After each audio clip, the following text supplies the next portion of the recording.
Hello, good evening everyone. तो जैसा कि आपको थंबनेल में देख के पता चल रहा होगा कि आज हम बात करने वाले हैं हरियाणा नर्सिंग एंट्रेंस एग्जाम के बारे में, जिसका नाम है सीईटी कॉमन एंट्रेंस टेस्ट, जो कि किसी भी नर्सिंग, पैरामेडिकल या बीपीटी के कोर्स में आपको एडमिशन लेना है हरियाणा में तो आपको ये एग्जाम देना होता है।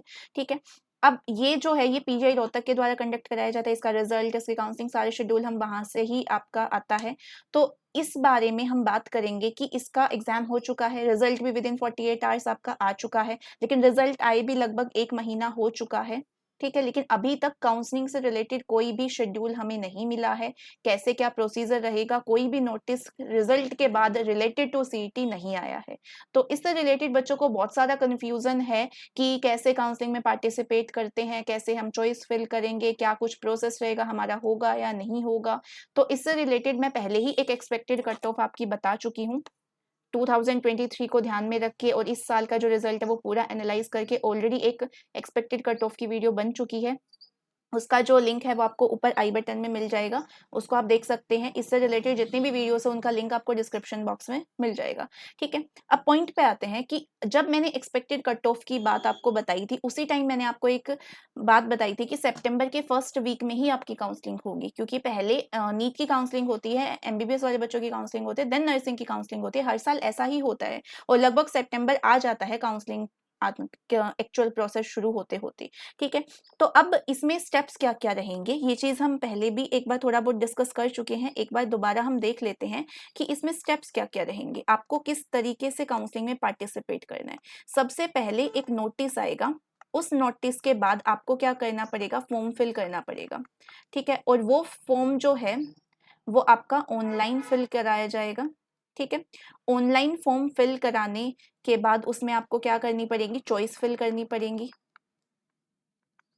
ठीक है, अब चॉइस फिल करते वक्त आपको उस चॉइस फिलिंग में कॉलेज की प्रेफरेंस भी डालनी है कि आपको सपोज पहले पे पीजीआई रोहतक को रखना है, सेकंड आपको मान लो डीडीयू करनाल को रखना है, थर्ड पे आपको सफीदों को रखना है। अगर कोई गवर्नमेंट कॉलेज के लिए अप्लाई करे, कोई प्राइवेट कॉलेज के लिए अप्लाई करे, तो उसमें भी उसको अपनी प्रेफरेंस डालनी पड़ेगी, कॉलेज की फर्स्ट सेकंड थर्ड।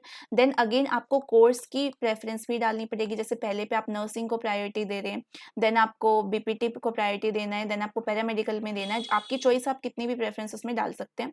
ठीक है, अब कोर्सेज में पैरामेडिकल में भी चॉइसेस रहेंगी आपके पास कि आप पहले एमएलटी को प्रायोरिटी दे रहे हैं, ऑप्टोमेट्री को दे रहे हैं या रेडियोलॉजी को दे रहे हैं, तो उसमें भी आपके पास चॉइसेस रहेंगी। तो आपको ये चॉइस फिल करनी है।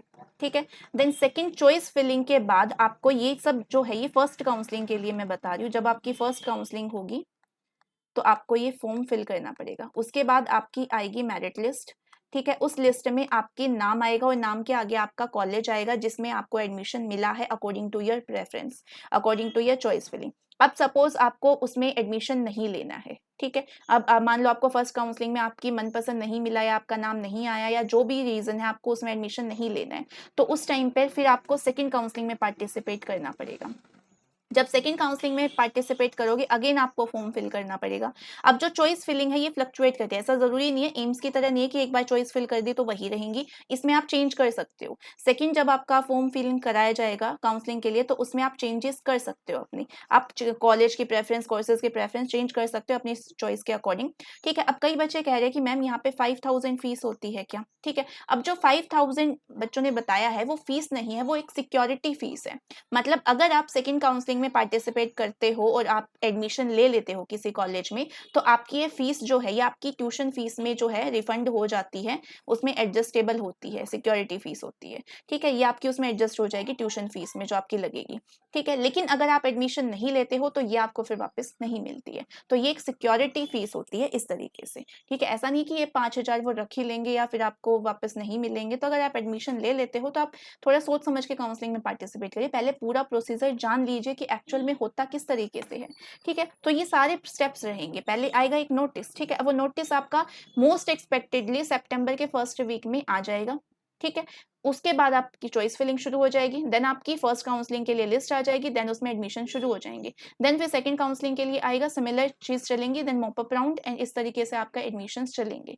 ठीक है, तो अगर इससे रिलेटेड आपको फिर भी कोई डाउट रह जाता है तो आप इस वीडियो के नीचे कमेंट सेक्शन में मुझसे पूछ सकते हैं। लेकिन उससे पहले आप इससे रिलेटेड जितने भी वीडियोज़ हमने अभी तक बनाई हैं, उनको एक बार ध्यान से देख लीजिए। मेबी आपका डाउट वहाँ पे सॉल्व हो जाए, ठीक है? तो कुछ आपको जो एक्सपेक्टेड कट ऑफ है वो आई बटन में मिल जाएगा, बाकी की जो इतनी भी वीडियोज़ हैं उनका लिंक डिस्क्रिप्शन में मिल जाएगा। तो प्लीज़ पहले ध्यान से देखिए उसको, देन आप क्वेश्चन पुट ऑन करिए, ठीक है? और रिलेटेड टू आपको कौन-सा कॉलेज मिलेगा या नहीं मिलेगा, then stick to that expected cut off जो मैंने आपको बताई है वही रहेगी। उसके अगर आस-पास है तो आप मॉप अप राउंड के लिए ट्राई कर सकते हैं, अदरवाइज़ फिर आपको इतना ही रहेगा आपका जो भी रहेगा, ठीक है? अगर इससे रिलेटेड फिर भी कोई डाउट बचता है तो नीचे कमेंट सेक्शन में पूछ लेना। This is all about today, thank you very much. सितंबर तक का वेट करिए, आपकी आ जाएगी लिस्ट, ठीक है?